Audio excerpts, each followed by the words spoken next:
Hi guys, thanks for tuning in. My name is Emily Gabbard, and the next 5 minutes or so I'm going to be talking about the effects of sleep deprivation.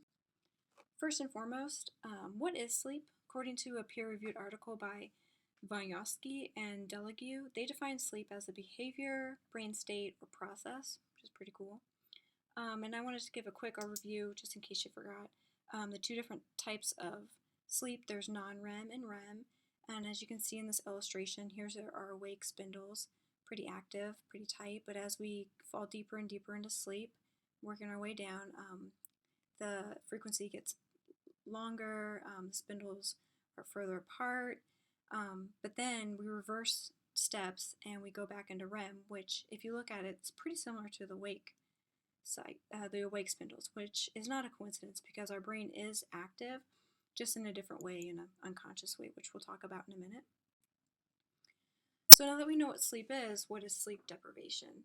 Sleep deprivation is defined by the American Academy of Sleep Medicine as a deficit of 2 or more hours of sleep needed. So for example, I need about 9 hours of sleep. So if I'm getting 6 hours of sleep over a period of time, I'm running a deficit of 3 hours, and I'm going to be feeling pretty drained at the end of the week or so. You may, however, only need 6, but if you're getting 4 hours of sleep, you're running a deficit of 2. So what's the purpose of sleep? There have been many theories, but according to our text and Harvard Medicine and some other references I have here, we need sleep for our brain plasticity. While we sleep, our brains change structure, allowing it to connect neurons and pathways to help us function more efficiently. It's also needed for maintenance. Throughout the day, our neurotransmitter sites are constantly bombarded with activity, and after a while they become tired and desensitized, hence the fatigue and slower reaction time. But during non-REM sleep, cells are given the chance to rest, grow, repair themselves, and specifically adenosine, I want to talk to you about that one. It's a chemical byproduct from cellular activity, and its accumulation of it throughout the day can clutter our mind, making tasks more difficult, thereby making us feel more tired. And so when we sleep, our brain, our bodies get rid of that. So when we wake up, we feel refreshed, rejuvenated, level-headed. And also storage, as chapter 7 in our books talked about. Sleep allows the hippocampus to save our memories, so that's pretty important. And processing, that's another big one. Here is where our two-track mind comes into play. During sleep, we're given the chance to ruminate, interpret, and discard emotion. Whether it happens in a dream or not, it does occur. Now I want to talk about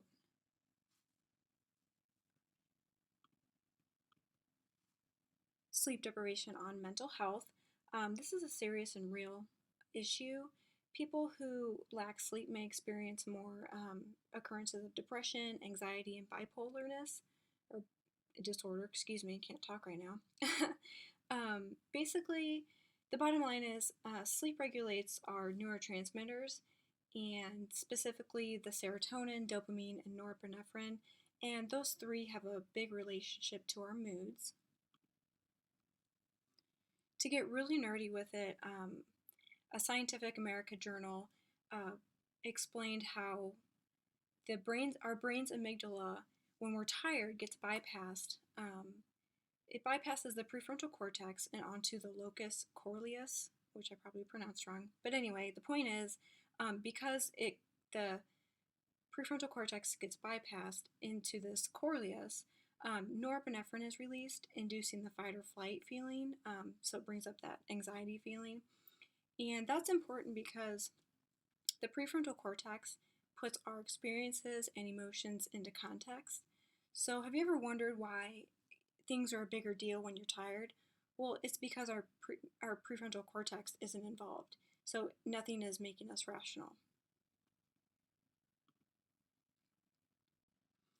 In addition to mental health, sleep deprivation has some repercussions on physiological health.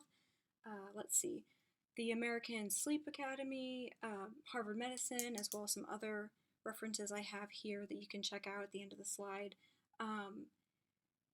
tells us that sleep deprivation has an effect on our cardiovascular system, specifically as a result in higher blood pressure, increased risk for heart attack. It also manipulates our endocrine system. I don't know if you remember from our book, they talk about the ghrelin-leptin balance. Remember that ghrelin makes us hungry and leptin signals fullness. And the longer we stay awake, the less leptin we have, and the more cortisol is produced, and that is a precursor to ghrelin. So we're less full and more hungry. Whether we need it or not, our bodies crave food, and oftentimes we oblige. The flip side to that is we could gain weight and result in diabetes. I'm going to go on a little rabbit trail here on the endocrine. Dr. Siebert's is a pretty cool psychologist, and he talks about the dopamine effect. Basically, low dopamine in our brains results in an instant gratification, but high dopamine results in delayed gratification. So if you're tired, your dopamine is depleted, you're going to be more impulsive and not so patient. So those bag of chips may be what's for dinner versus cooking something because are impulsive and we crave that kind of stuff anyway, and we want that instant gratification. All right, back on topic. Sleep is important for our immunity. Let's see here. By not getting our beauty sleep, we inhibit our bodies to do that necessary maintenance for cellular regeneration, repair, and rest.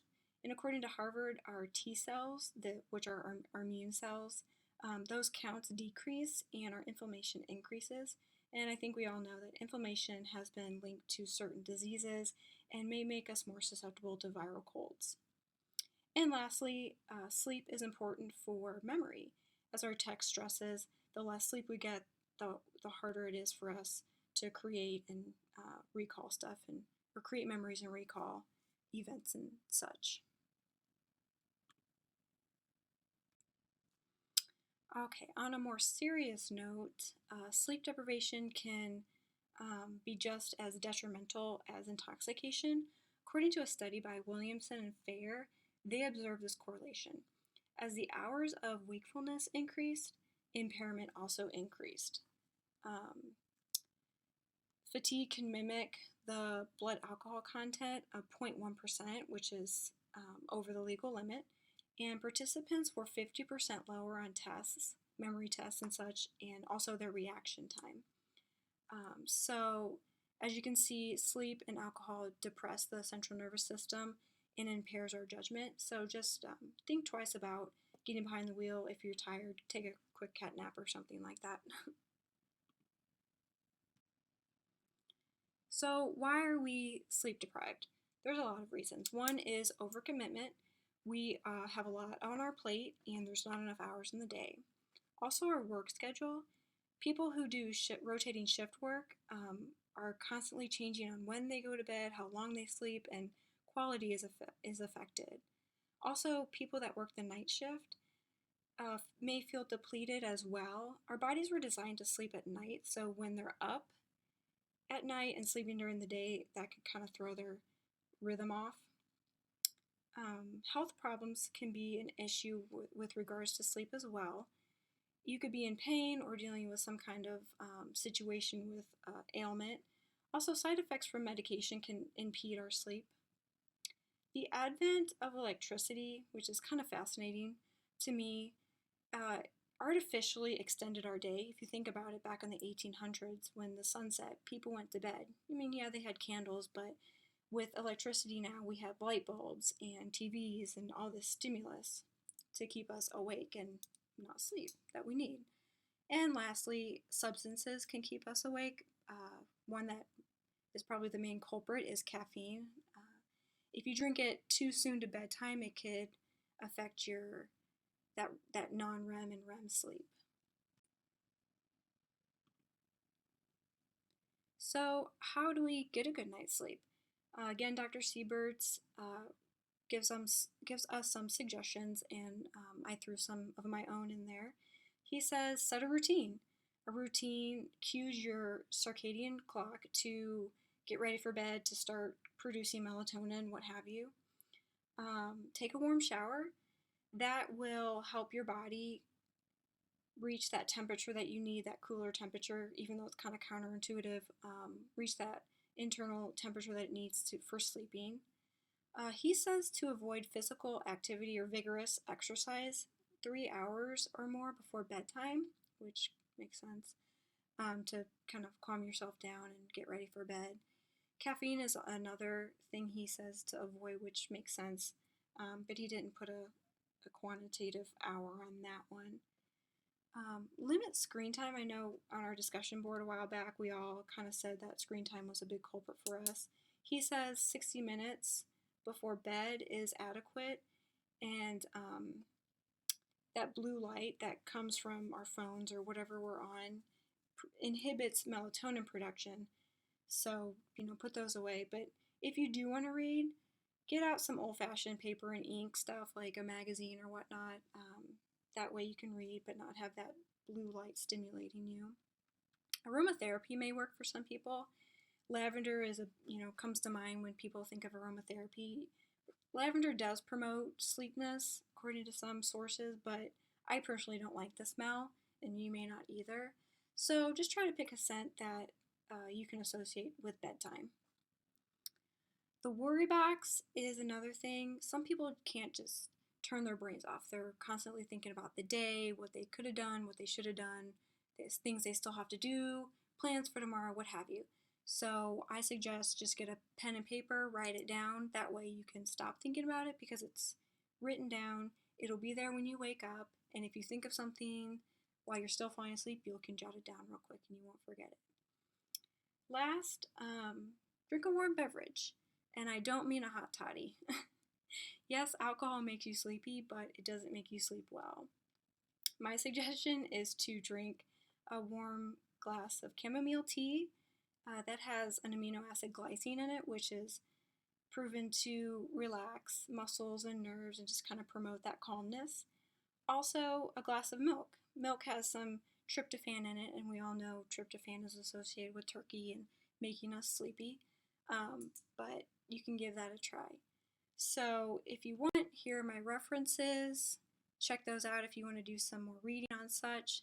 Other than that, you're probably sleepy from all this new information, overstimulating your neurons, thereby increasing your ghrelin and depleting your dopamine levels, in which case, go eat a snack and take a quick cat nap so your brain can process and store this informative presentation.